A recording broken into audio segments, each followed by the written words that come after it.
ओम प्रथमचरित्रस्य ब्रह्मा ऋषिः महाकाली देवता गायत्री छन्दनन्दा शक्तिः रक्तदन्तिका बीजम् अग्निस्तत्त्वं ऋग्वेदस्वरूपं श्री महाकाली प्रीत्यर्थे प्रथमचरित्रपाठे विनियोगः।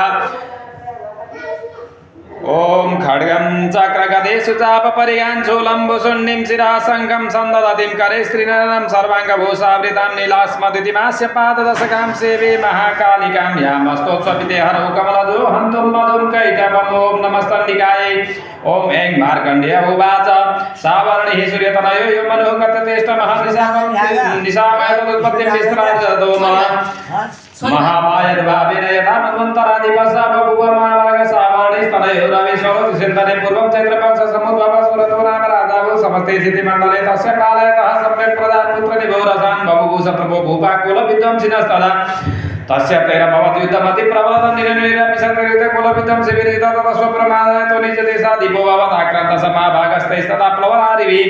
अमात्यैर्बलिभिर्दुष्टे दुर्बलस्य दुरात्मभिः कोशो बलं चापहितं तत्रापि स्वपुरे ततः ततो मृगव्याधिन सौम्यसु सभूपतिः एकाकी हयमारुह्य जगाम गहनं वनं सतत्रासमद्राच्छिद्विजवर्यस्य मेधस प्रसादस्वपदाकिरणं मुनिशिष्योपशोभितं तस्थौ कप्सितकालं च मुनिना तेन सत्कृतै तस्य तस्य विचरस्तस्मिन् मुनिवराश्रमे सोचिन्तयत् तदा तत्र मम त्वाकृष्टचेतनः मत्पूर्वे पालितं पूर्वं मया हिनं पुरमिदत् मद्वृत्तेस्तेन सद्वृत्ते धर्मतः पाल्यते न वा न जाने सप्रधानो मे सुरास्ति सदा मदः मम वैरिवशं जातः कान् भोगानुपलप्स्यते ममानुकादित्यं प्रसादादनभोजनैः अनुवृत्तिं ध्रुवं चेत्य कुर्वन्त्यत मयि कृतं सम्यक् व्यवसीदेस्ते कुर्वद्भिः सततं व्ययम् संचितः सोतिदुःखेन स्वयं कोशो गमिष्यति तच्चान्यत् सततं चिन्तयामास पार्थिवः तत्र विप्राश्रमाभ्यासे वैषमेकं ददास स सप्तिस्तस्तेन कष्टं वो हेतुस्तागमनेत्रगः सशोकैव कस्मत्त्वं दुर्मनायव लक्ष्यसे इत्यकर्णवतस्तस्य भूपते प्रणयोदितं प्रत्युवाच शतं वैश्य प्रश्रयापनतो नृपवैश्योवाच समाधिर्नाम वैश्योऽहमुत्पन्नो धनिनां कुले पुत्रधारे निरस्तस्य धनलोभाद साधुभिः भीनस्ततनिर्धारे पुत्रराधाय मे धनं पदमभ्यागतो दुःखी निरस्तस्तात्तबन्धुभिः सोऽहं न वेदि पुत्राणां कुशलात्मिका प्रवृत्तिं शोधनानां च दाराणां च संस्थितः किं नु तेषां क्रियेक्षेममक्षेम किं नु साम्प्रतं कथं ते किं नु सत्कृता दुर्वृता किं नु मे सुतराजोवाच ये निरस्तो भवान् लुब्धिः पुत्रदारादिभिर्धने तेषु किं भवतः स्नेहमनुबध्नाति मानसं वैश्योवाच एवमेतद्यथा प्राह भगवानस्मद्गतं वच किं करोमि न बध्नाति मम निष्ठुरतां मनः यैः सन्त्यज्य पितृस्नेहधनलुब्धे निराकृतः प्रतिशोधनहार्दं च हार्यते सेव मे मनः किमेतन्नाभिजानामि जानन्नपि महामते यत्प्रेम प्रवणं चित्तं विगुणेष्वपि बन्धुषु तेषां कृते मे निःश्वासो दौर्मनस्यं च जायते करोमि किं यन्न मनस्तेषु कृतेषु निष्ठुरं मार्कण्डेयोवाच ततस्तौ सहितो विप्रतं मुनिसम्पस्थितो समाधिर्नाम वैश्येषु शतपार्थिव सप्तमः कृत्वा तुतो यथान्याहं यथार्हं तेन संविदमुपविष्ट कथा काचित् चक्रतु वैश्यपार्थिवौ राजोवाच भगवन् सुतामहं प्रष्टुमिच्छाम्येकं वदस्व तद्दुःखाय यन्मे मनसा स्वचित्ताय त्वां विना ममत्वं गतराजस्य राजङ्गे शुक्लेष्वपि जानतोऽपि भाग्यस्य किमेतं मुनिसत्तम अयं च निकृतः पुत्रेर्दारे वित्तेस्ततोज्जिताः स्वजनेन च सन्तक्तस्ते सुहाति तथाप्यति एवमेष तथाहं च द्वावप्यत्यन्तदुःखितो दृष्टदोषेऽपि विषये मम त्वाकृष्टमानसो तत्किमेतन्महाभागयन्मोहो ज्ञानिनोरपि ममास्य च भवत्येषा विवेकानन्दस्य मूढतारिशिरोवाच ज्ञानमस्ति समस्तस्य तन्तुर्विषयगोचरे विषयश्च महाभागयाति चैवं पृथक् पृथक् दिवान्तः प्राणिनः केचित् राताबन्धास्तथा परे केचित् दिवा तथा रात्रौ प्राणिनः तुल्यदृष्टया ज्ञानिनो मनुजा सत्यं किं तु ते नहि केवलं यतो हि ज्ञानिनः सर्वे पशुपक्षिमृगादयः ज्ञानं च तन्मनुष्याणां यत्तेषां मृगपक्षिणां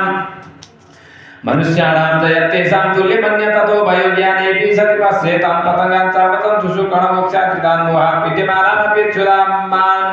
मनुजाभ्याग्रसमिदासा सुतान् प्रति लोभात् प्रत्युपकाराय नन्वेतां किं न पश्यति तथापि मम तावते मोहगर्ते निपातिता महामाया प्रभावेन संसारस्थितिकारेण तन्नात्र विस्मयकारी युगनिद्रा जगत्पते महामाया हरेश्चैषा तया संवह्यते जगद्ज्ञान्यामपि चेतांसि देवी भगवती हि सा बलदाकृष्य मोहाय महामाया प्रयच्छति तया विसृजते विश्वं जगते तच्चराचरम् सैषा प्रसन्न वरदा नृणां भवति मुक्तये सा विद्या प्रभा मुक्तिर्हेतुभूता सनातनी संसार बंध हेतु च सर्वेश्वरेश्वरी राजोवाच भगवन् कायसा देवी महामायेति यां भवान् प्रविधि कथमुत्पन्ना सा कर्मस्याश्च किं द्विजयत् प्रभावात् सा देवी यत्स्वरूपा यदुद्भवात् तत्सर्वं श्रोतुमिच्छामि त्वत्तु ब्रह्मविदाम्बरा ऋषिरुवाच नित्यैव स जगन्मूर्तिस्तया सर्वमिदं ततं तथापि तत्समुत्पत्तिर्बहुधा श्वेतां मम देवानां कार्यसिद्ध्यर्थं माविर्भवति सा यदा उत्पन्नेति तदा लोके सा नित्यप्यभिधीयते योगनिद्रां यदा विष्णुर्जगत्यै कारणविकृति आस्तिर्यस्य समवदत् कल्पान्ते भगवान् प्रभु तदा द्वावसुरो घोरो विख्यातो मधुकैटभो विष्णुकर्णमलद्भूतो हन्तुं ब्रह्माणमुद्यतो सनाभि कमले विष्णुस्तो ब्रह्मा प्रजापति दृष्ट्वा तावसुरो चोग्रो प्रसुप्तं च जनार्दन तुष्टापयोग निद्रां तामेकाग्रहृदया स्थिता विबोधनार्थाय हरिहरनेत्र कृतालयं विश्वेश्वरीं जगद्धात्रीं स्थितिसंहारकारिणीं निद्रां भगवतीं विष्णुरतुलां तेजसः प्रभुः ब्रह्मोवाच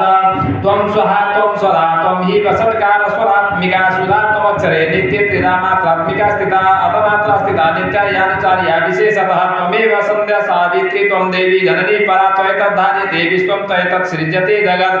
त्वयैतत्पाल्यते देवी त्वमत्स्यन्ते च सर्वदा विशिष्टो सृष्टिरूपा त्वं स्थितिरूपा च पालने तथा संहृतिरूपां ते जगतोऽस्य जगन्मये महाविद्या महामाया महामेधा महास्मृति महामोहा च भवति महादेवी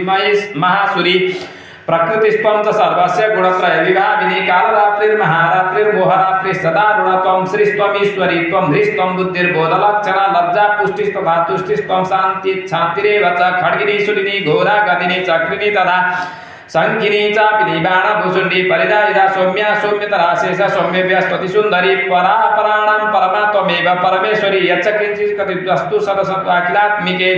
तस्य सर्वस्य आसक्तिः सा त्वं किं स्तूयसे तदा यया त्वया जगत्स्रष्टा जगत्पात्यतियो जगत्सोऽपि निद्रावसंनिता कस्त्वां स्तोतुमिहेश्वर विष्णुः शरीरग्रहणममीशान एव च कालिदास्ते यतो तस्त्वं कस्तोतुं शक्तिमान् भवेत् सा त्वमित्थं प्रभावेशे रुदार्ये देवी संस्तुता मोहयेतु दुरादर्शा वसुरो मधुकैटभो प्रबोधं च जगत्स्वामी नियतामच्युतो लघुबोधश्च कृतामस्य हन्तुवेदो महासुरो ऋषिरुवाच एवं स्तुता तदा देवी तामसि तत्र वेदसा विष्णोः प्रबोधनार्थाय निहन्तुं मधुकैटभो नेत्रस्य नासिका बाहु हृदव्यस्ततो रसः निर्गम्य दर्शने तस्थो ब्रह्मणो व्यक्तजन्मनः तस्थो जगन्नाथस्तया मुक्तो जनार्दनः एकारणवे शयनात् ततः स ददृशे ततो मधुकैटभो दुरात्मानावतिवीर्यपराक्रमो क्रोधरक्ते क्षणावत्तुं ब्रह्माणं जनितोद्यमो समुत्थाय ततस्ताभ्यां युधे भगवान् हरि पञ्चवर्षसहस्राणि बाहुप्रहरणो विभूतायोप्यतिबलन्मत्तो महामाया विमोहितो उक्तवन्तो वरुष्मत्तो प्रियतामिति केशवं श्रीभगवानुवाच भवेतामद्य तुष्टो मम वद्वायुवावपि किमन्येव वर्णात्र एतावद्विवृतं मम ऋषिरुवाच वञ्चिताभ्यामिति तदा सर्वमापोमयं जगद्विलोक्य ताभ्यां गदितो भगवान् कमले क्षणः आवां जहीन यत्रोर्विसलेन परिप्लुता ऋषिरुवाच तथेत्युक्त्वा भगवता शङ्खचक्रगदाभृता कृत्वा चक्रेण वैचिन्ने जगनि शिरसि तयोः एवमेषा समुत्पन्ना ब्रह्मणा संस्तुता स्वयं प्रभावमस्य देव्यास्तु भूयः शृणु वदामि ते ऐं ॐ जय श्रीमार्कण्डेयपुराणे श्रावणे मन्वन्तरे देवी महात्म्ये मधुकैटभनामः प्रथमोत्सवः जगदम्बार्पणमस्तु।